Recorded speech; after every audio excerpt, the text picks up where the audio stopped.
How's it going, everyone? Matt Leighton. Welcome back to another real estate video. Hey, so in today's video, we're going to be talking about the top 5 qualities that a real estate agent has to have. And what I've found by following the top producers in my area and by looking at those top agents on Instagram and YouTube is that these qualities are shared by most, if not all, of the agents. So that being said, let's dive into the list right now. The first quality to have is empathy. This is the ability to understand and share the feelings of others. And this comes down to the basic principle that people want their voices to be heard.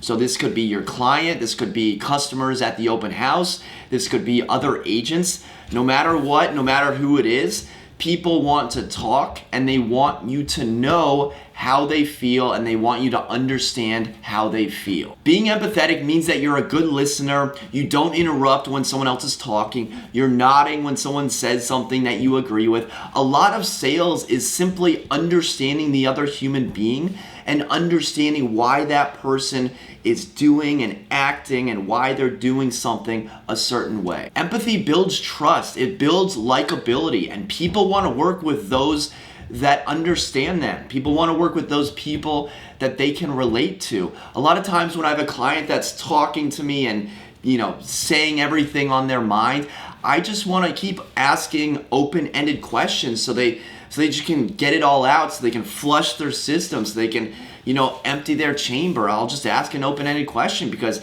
they need an outlet and they want their voice to be heard. And just by listening and talking with them and asking them questions, this is a really good way to do that. And what you can say is start your sentences by saying it sounds like, it feels like, it looks like. So if they're talking about work, you might say something like, oh, it sounds like you're working really long hours, you're putting in overtime, and your boss doesn't really appreciate what you're doing. Or you could say something like, oh, it looks like you've been doing your real estate search for over a year now and you still haven't found any 3-bed, 2-baths with good public transportation. They might say, oh, exactly, that's why this, that, and the other is happening. So these are kind of questions, kind of pointed statements that will elicit even more of a response from them, and then they're gonna understand that you understand where they're coming from. So it's a two-way street in that aspect. As a salesperson, you would think that the best and the first quality to have is persuasiveness or the ability to close a deal or being good at cold calling. Well, guys, my honest opinion is the best quality for a salesperson to have is empathy, is understanding where someone else is coming from. The number 2 trait is confidence. Confidence, not cockiness. Confidence is having the skills and knowledge and being able to back it up. Cockiness is just going overboard, talking up a big game, talking the talk, but not being able to walk the walk. Talking up a big game, but not actually having the skills to back it up. And people can see right through cockiness. And confidence is contagious. If you're not confident, if you're indecisive, if there's any sort of hesitation, people can easily pick up on that. And guys, honestly, this is a big one for me because, just being honest, this is something that I've struggled with both in my personal life and my business life, is just being confident. And it's taking a lot of practice, a lot of self-help, a lot of improvement just to get to the point where I'm at right now. And confidence is found from within. I don't have the time to tell you how you can become confident. That's not what this video is about. But if you're feeling hesitant, if there's any sort of indecisiveness, your brain is so powerful that whatever you think is true. So if you think you're confident, you're most likely confident. If you don't think you're confident, or if you think you're semi-confident, well, that's gonna rub off and people are gonna see that you're not that confident. So mindset and confidence is key. If this is something you're struggling with, there's a lot of self-help videos, audiobooks out there to help improve in this aspect. The next quality to have as a real estate agent is persistence. I think persistence is one of the most important things for real estate agents in order to build a sustainable real estate business. There are clients, there are people that I have been following up with for over 4 years. Phone calls, emails, texts, holiday cards, random gift baskets, you name it, I've probably done it. And the issue with persistence is some people think phone calls are annoying. Some people think phone calls would just disrupt the potential client you're trying to reach. And we need to understand why we're being persistent, because there's a right way to do it and there is definitely a wrong way to do it. When I'm being persistent, I am always coming from a place of helping. I am trying to help this other person. I am trying to make their life easier. And when someone is trying to make your life easier, you can tell. I'm not calling my seller every single day, every single week and saying, hey, are you ready to sell now? No, a week later, hey, you ready to sell now? That's obviously not what I'm talking about. My following up and my persistence is emailing the seller a news article about the local neighborhood, or emailing them a new listing that just came up, or a recent sold, or asking them if they're gonna go to the open house of the neighbor's house that just got put on the market. You're always trying to build that relationship, so when the time comes, they're gonna think of you. It's not something where you're just always following up for the money aspect of it. You're following up to nurture that relationship. There's very little selling done. I might call someone and we might talk about real estate for a little bit, but I'm not gonna try to close them on the deal. I'm not gonna try to win their business. I'm simply trying to add value, so when the timing comes, whether it's now or whether it's the first client where it's 4 years down the line and they're still not ready, they're gonna think of me and I'm gonna be there. The fourth trait to have is being creative. Every single real estate deal, every one, problems will arise.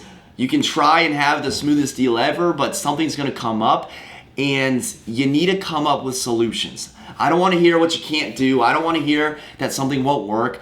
I want it to be solution oriented. You have to be creative to come up with solutions, because when things start going sideways, when people start getting emotional, when something starts happening, you can shut down and say it's not gonna work and we're not gonna close on time, or we can figure out a solution. There will always be problems and there's always gonna be solutions.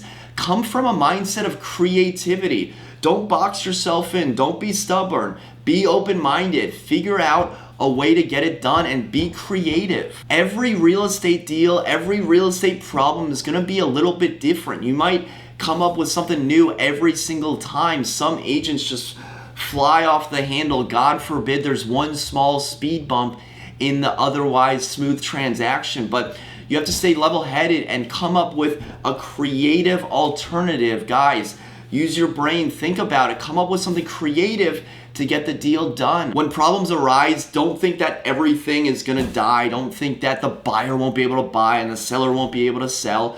There's always gonna be problems, there's always gonna be solutions. Your job is to find a creative solution. And the fifth quality to have is be calm. Don't get emotional. It's your client's job to get emotional. They're buying a house. This is like a huge deal to them. There's gonna be emotions involved, but that's not your job. Your job is to be the rock in the transaction. Sure, it's okay to, be happy when the deal, gets closed, be happy when the offer is accepted. But like we talked about in number 4 with getting creative, when problems arise, you need to stay calm. You can't get emotional. Chances are the best solutions will be found when you're calm and you can think clearly. If you just get emotional about every single word that's said to you, you're not going to be able to solve the problem. True power is sitting back and looking at it logically to understand the problem. If you have an emotional reaction to every single word that's said to you and you just get thrown off your game if someone cusses at you or negotiations are going south or a problem arises, if you just have some sort of emotional reaction, you're never gonna be able to solve this problem. Breathe, relax, accept that there's a problem, allow it to pass through you, and then go ahead and find a creative solution. Having a calm demeanor is the most underrated quality an agent can have. And guys, I'm not saying don't be a robot. I'm not saying don't be happy, don't be sad, don't get upset or whatnot. It's okay to do all of that, but there's a time and a place for it. And if you're just getting it, think about a scale of 1 to 10, where 10 is you just won the $300 million lottery, and 1 is, God forbid, someone has passed away. You always want to be between a 4 to a 6.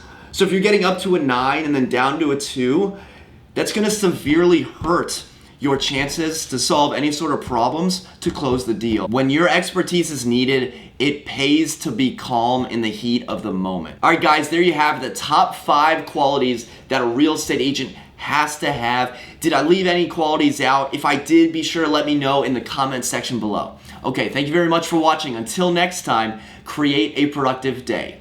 Take care.